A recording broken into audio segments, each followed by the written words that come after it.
Hello students, आज हम करेंगे काउंसिल ऑफ मिनिस्टर्स, मंत्री परिषद। सबसे पहले इसमें हम कॉम्पोजिशन की बात करेंगे, रचना की। Composition of union council of minister. हम सेंट्रल लेवल की, यूनियन लेवल की काउंसिल ऑफ मिनिस्टर कर रहे हैं। तो इसकी जो रचना में हम बात करेंगे, इसका गठन कैसे होता है, उसमें मैंने देखो बच्चों आपको पहले बताती हूँ कि appointment of prime minister. Prime minister की अपॉइंटमेंट कैसे होती है, फिर उसके बाद इसके गठन की बात करेंगे।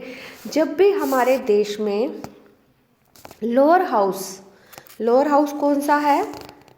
लोकसभा। सेंट्रल लेवल पर जो लोअर हाउस है उसका चुनाव होता है, उसका इलेक्शन होता है। तो उसके बाद जिस पॉलिटिकल पार्टी को मेजॉरिटी मिलती है उसके लीडर को प्रेसिडेंट द्वारा प्राइम मिनिस्टर की शपथ दिलवाई जाती है।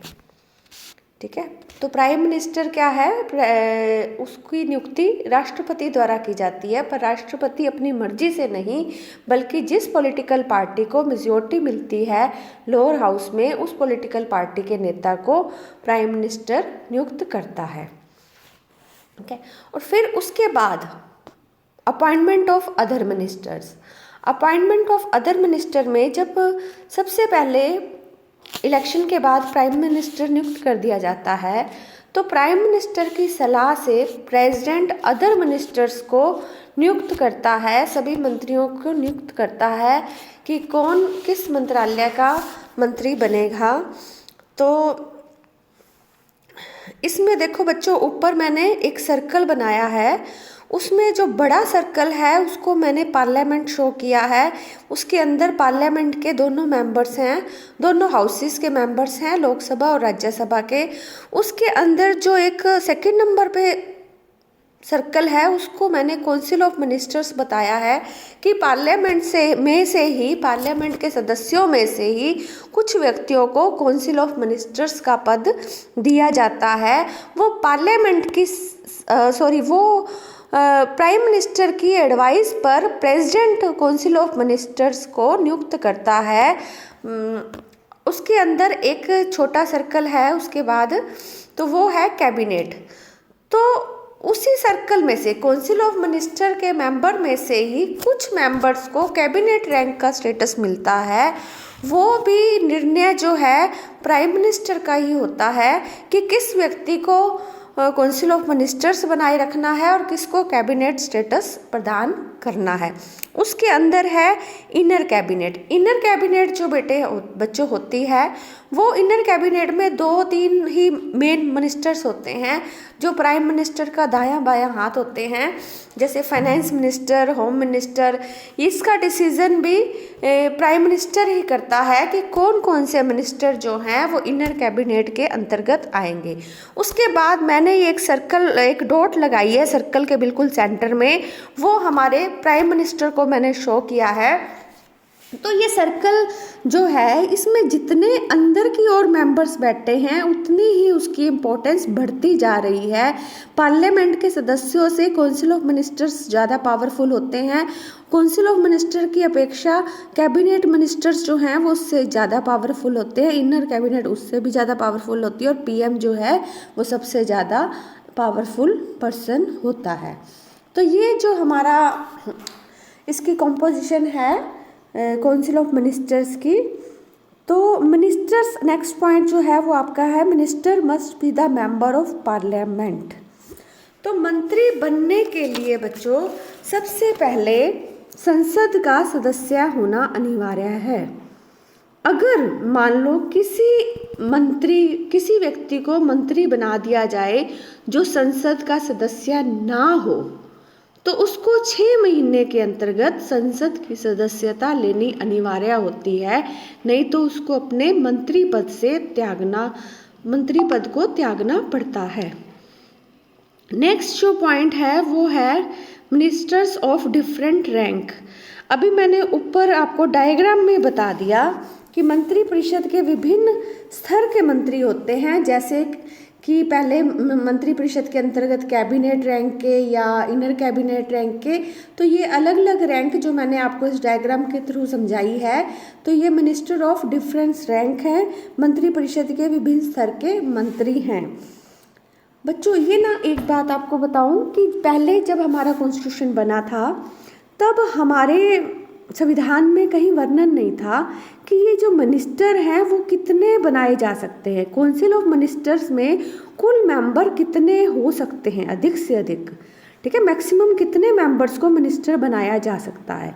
तो इस चीज़ की कमी होने के कारण जो प्राइम मिनिस्टर पर काफ़ी दबाव डालने लग जाते थे मेंबर्स कि हमें भी मिनिस्टर बनाओ, उनकी पॉलिटिकल पार्टी जो मेजोरिटी से जिसका लीडर पीएम बना है, उसी पॉलिटिकल पार्टी के मेंबर्स पीएम पर दबाव डालते थे सॉरी, कि हमें भी मिनिस्टर बनाओ, हमें भी बनाओ। तो इस वजह से अनावश्यक दबाव से तो काउंसिल ऑफ मिनिस्टर जो होते थे वो ज़रूरत से ज़्यादा प्राइम मिनिस्टर द्वारा बना दिए जाते थे, जिससे आर्थिक रूप से भी सरकार पर खर्चा बढ़ता था। तो इस कमी को दूर करने के लिए हमारे देश में जनवरी 2004 में 2004 में 91st अमेंडमेंट हुआ, 91वें संवैधानिक संशोधन पास किया गया। उसमें वो केंद्र स्तर के लिए भी और राज्य स्तर में भी कि लोअर हाउस, केंद्र में लोअर हाउस जो है वो है लोकसभा और राज्य में लोअर हाउस होता है राज्य विधानसभा, स्टेट लेजिस्लेचर असेंबली। उन दोनों के कुल सदस्यों के 15% से ज़्यादा मिनिस्टर्स नहीं हो सकते, ठीक है। अब ये प्रोविज़न है कि कुल लोअर हाउस के टोटल मेंबर्स के 15% से ज़्यादा मंत्री नहीं बनाए जा सकते। आगे है difference between council of ministers and cabinet. मैंने अभी आउटर सर्कल आपको बताया काउंसिल ऑफ मिनिस्टर और उसी के अंदर से ही कैबिनेट मिनिस्टर होते हैं। बच्चों जो इस सर्कल के अंदर आपको ध्यान से देखो तो सर्कल के अंदर वाला व्यक्ति जो है, अंदर वाले सर्कल्स के व्यक्ति बाहर वाले सर्कल्स के मेंबर हैं और बाहर वाले अंदर के मेंबर नहीं हैं। इनर वाला जो है, इनर कैबिनेट, कैबिनेट का भी मेंबर है, काउंसिल ऑफ मिनिस्टर का भी मेंबर है और पार्लियामेंट का भी मेंबर है।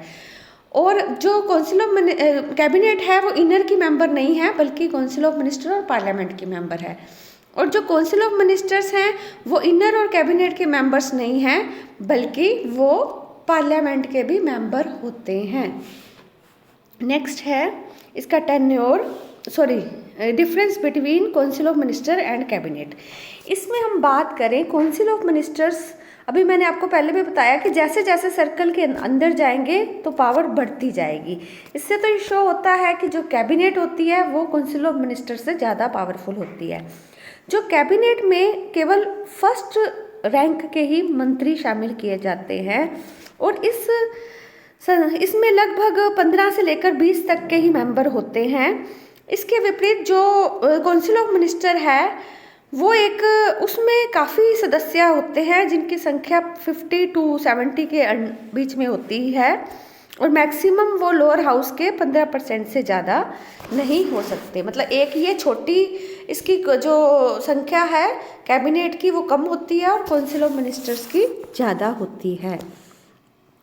और जो काउंसिल ऑफ मिनिस्टर में सभी छोटे बड़े मंत्री शामिल होते हैं जबकि कैबिनेट में सिर्फ महत्वपूर्ण मंत्री ही शामिल किए जाते हैं। काउंसिल ऑफ मिनिस्टर की जो मीटिंग्स होती हैं वो बहुत कम होती हैं जबकि कैबिनेट की मीटिंग जो है वो वीक में एक बार आवश्यक हो जाती है। जो काउंसिल ऑफ मिनिस्टर है वो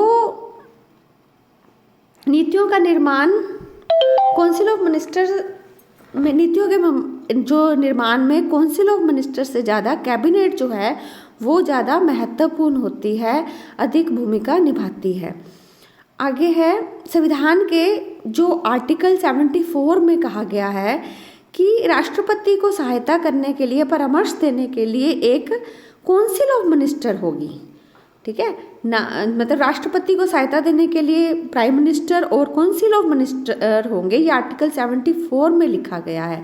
उसमें मंत्रिमंडल का कहीं जिक्र नहीं किया गया। संविधान के मंत्रिमंडल का जो शब्द का प्रयोग है वो सिर्फ एक ही आर्टिकल में यूज़ किया गया है, आर्टिकल 352, जो हमारे नेशनल इमरजेंसी लगती है 352 के अकॉर्डिंग। उस समय जो कैबिनेट है वो रिटर्न में प्रेसिडेंट को देती है कि हमारे देश में नेशनल इमरजेंसी की आवश्यकता है, उसको लगाया जाए, तभी प्रेसिडेंट जो है वो नेशनल इमरजेंसी लगा सकता है। क्लियर? ये तो था difference between cabinet and council of ministers.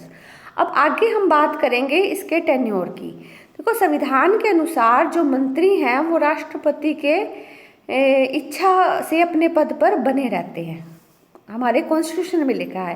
परंतु वास्तव में जो मंत्रिपरिषद की अवधि जो होती है वो राष्ट्रपति की प्रसन्नता पर नहीं निर्भर करती, बल्कि प्रधानमंत्री की सिफारिश पर निर्भर करती है। प्रधानमंत्री के कहने पर ही राष्ट्रपति जो है वो मंत्रियों को उनके पद से हटा सकता है।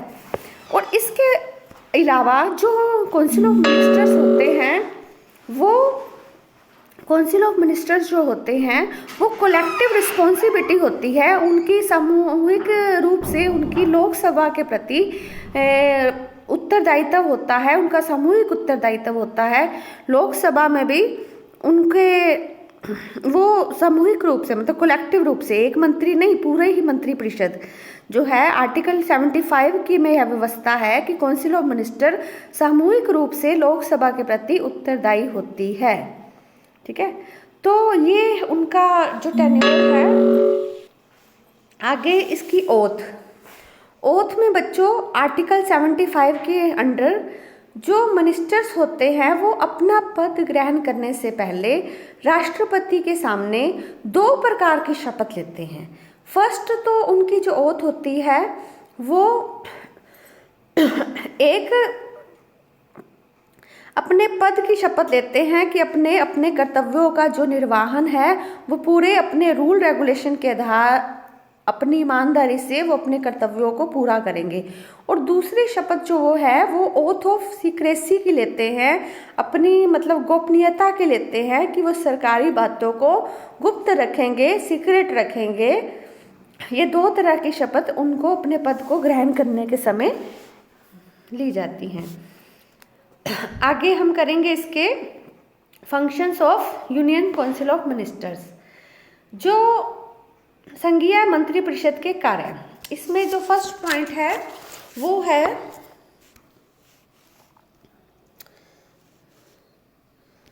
है बच्चों ये फॉर्मेशन ऑफ नेशनल पॉलिसी, राष्ट्रीय नीति का निर्माण, समाज कल्याण के लिए सरकार का कार्य निश्चित करना है।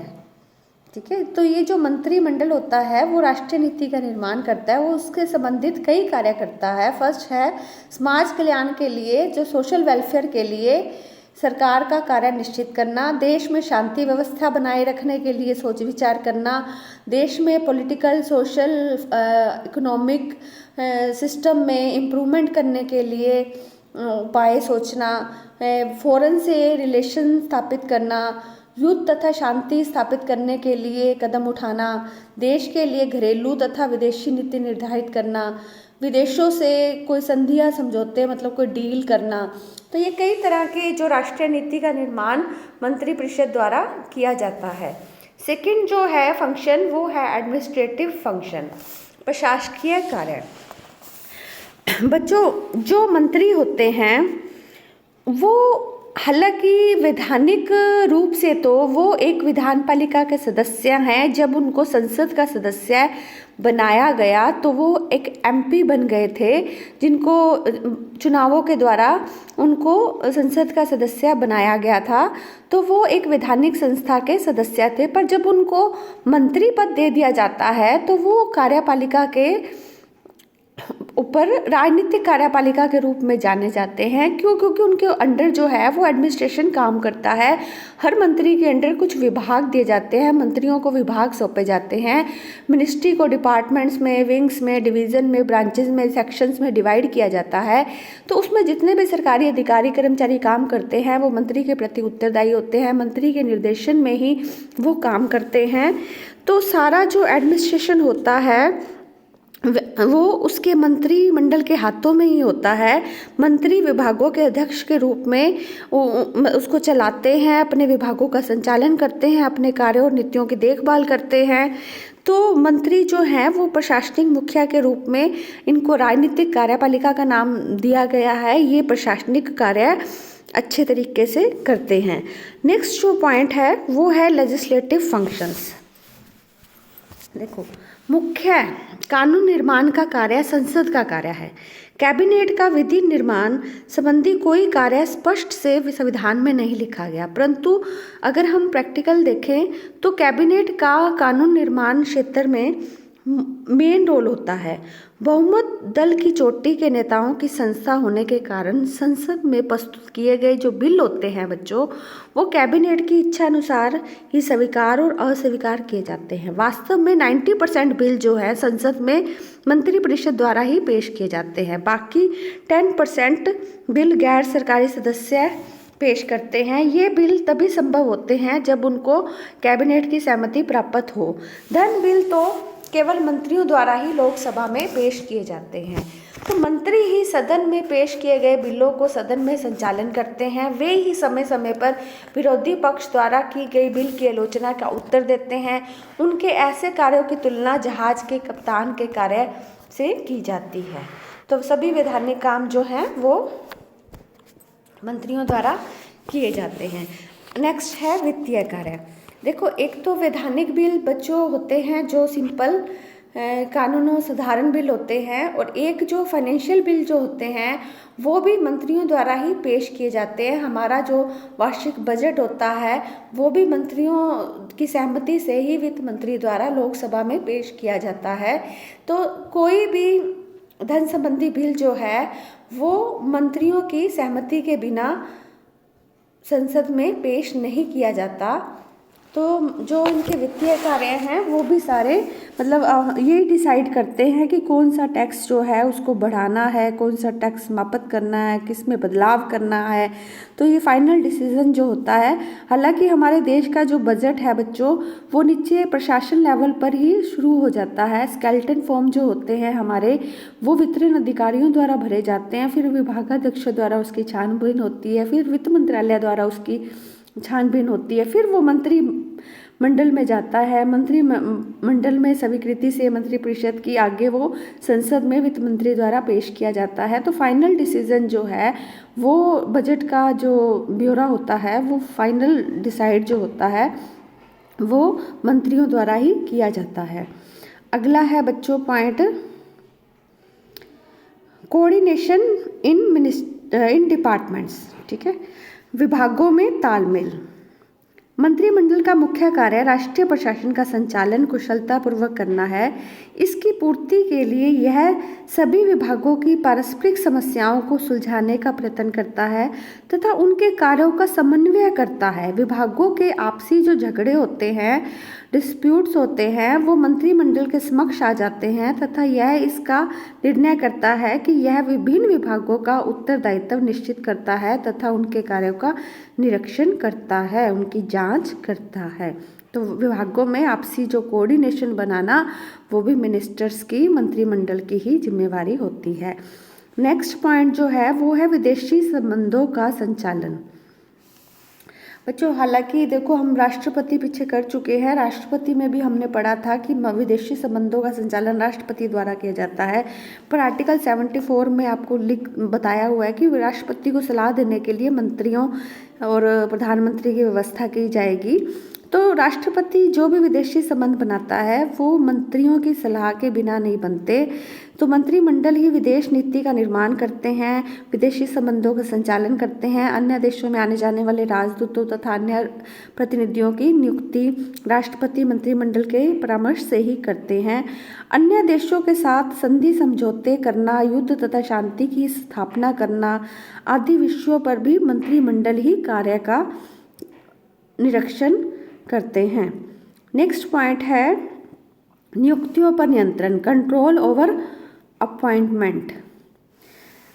संविधान द्वारा काफ़ी इम्पोर्टेंट जो पद होते हैं, पोस्ट होती हैं, उन पर नियुक्तियों करने का अधिकार किसको सौंपा गया है? प्रेसिडेंट को।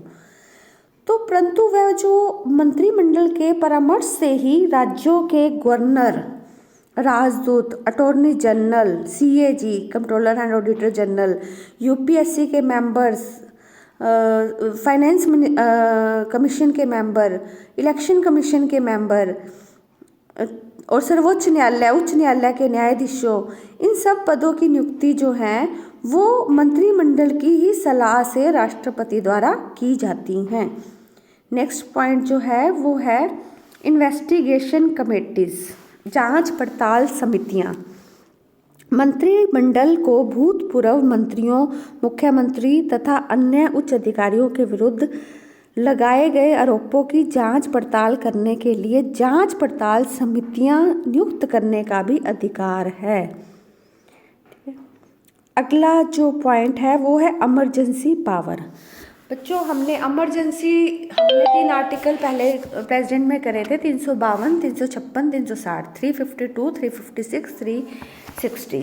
बच्चों जो इमरजेंसी के टाइम सेंट्रल गवर्नमेंट प्रेसिडेंट की पावर जो बढ़ जाती है, उन पावर का जो यूज़ है वो प्रेसिडेंट द्वारा इन मिनिस्टर की एडवाइस पर ही किया जाता है। और जो नेशनल इमरजेंसी है आर्टिकल 352 के अंडर, वो नेशनल इमरजेंसी के टाइम तो जब तक कैबिनेट लिखित रूप से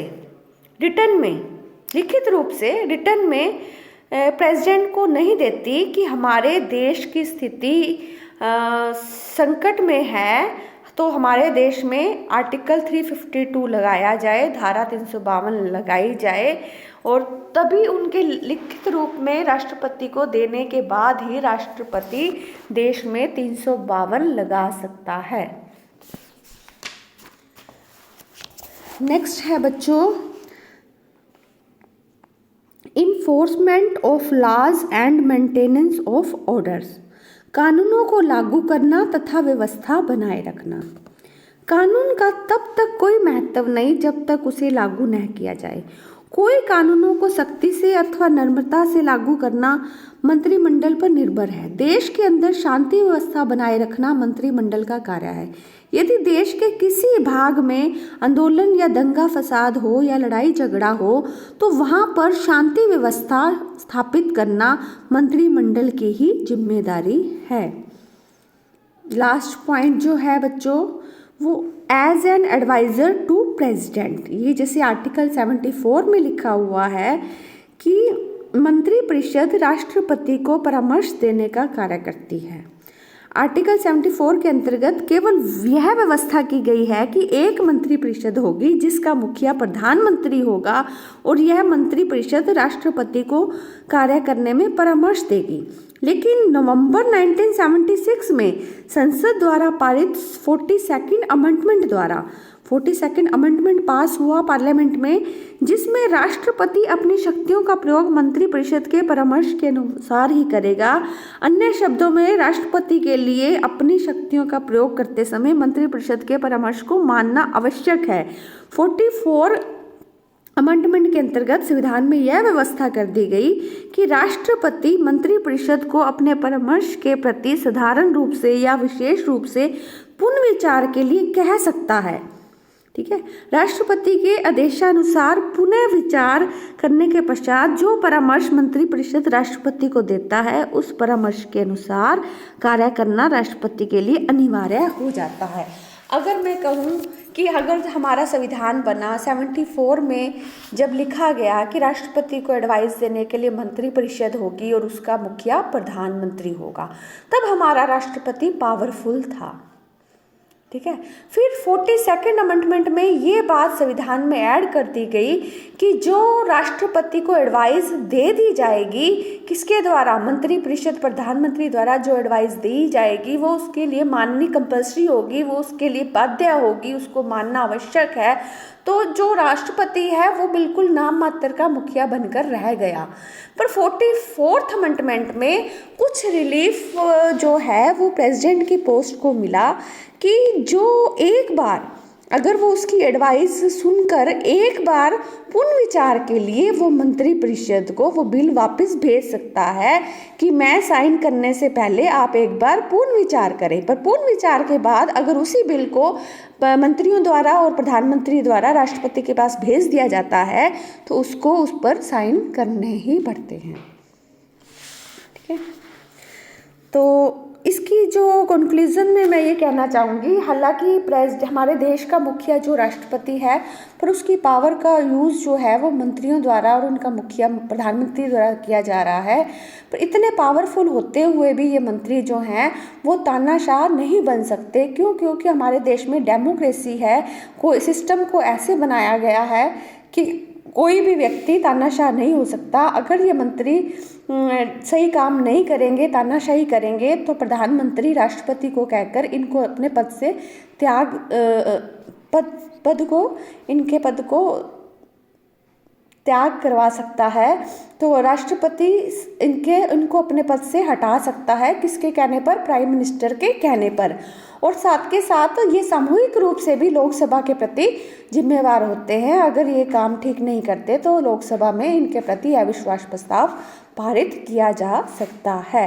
तो हमारे देश में इतने पावरफुल मंत्री होते हुए भी ये तानाशाह नहीं बन सकते। हालांकि इनका पद जो है वो बड़ा ही महत्वपूर्ण है, पर फिर भी ये तानाशाही नहीं कर सकते। ओके बच्चों।